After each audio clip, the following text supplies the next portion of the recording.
Hello friends, welcome to டிகேன் channel. இன்றைக்கி chicken மிளகு வறுவல் எப்படி செய்யுதுன்னு பார்க்கலாம்.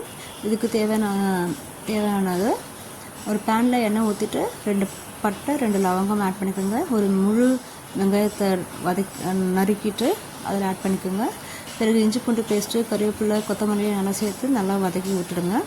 வதங்கின பிறகு வீட்டு மிளகாய்த்தூள் 1 ஸ்பூன் போட்டுக்கோங்க. வதங்கின பிறகு தேவையான அளவு சிக்கன் ஆட் பண்ணிவிட்டு கொஞ்சமாக தண்ணி ஊற்றி நல்லா கொதிக்க விடுங்க. இதில் நம்ம முழு மிளகை மிக்சியில் அரைச்சி சேர்க்க போகிறோம். அது டேஸ்ட்டு சூப்பராக இருக்கும். முழு மிளகு இது போல் நீங்கள் அரைச்சி சேர்க்கறதுனால உடம்புக்கும் ரொம்ப ஹெல்த்தியாக இருக்கும், டேஸ்ட்டாகவும் இருக்கும் ஃப்ரெண்ட்ஸ். ஸோ இது ப்ளீஸ் ட்ரை பண்ணுங்கள். பிகினர்ஸ்க்கு ரொம்ப யூஸ்ஃபுல்லாக இருக்கும். சிக்கன் நல்லா வெந்த பிறகு கறிவேப்பிலை போட்டுட்டு இறக்கிடுங்க. சூப்பரான சிக்கன் கிரேவி, அதாவது chicken pepper gravy ready. So please beginners நீங்கள் ட்ரை பண்ணிட்டு சொல்லுங்கள், கமெண்ட்ஸ் சொல்லுங்கள் ஃப்ரெண்ட்ஸ்.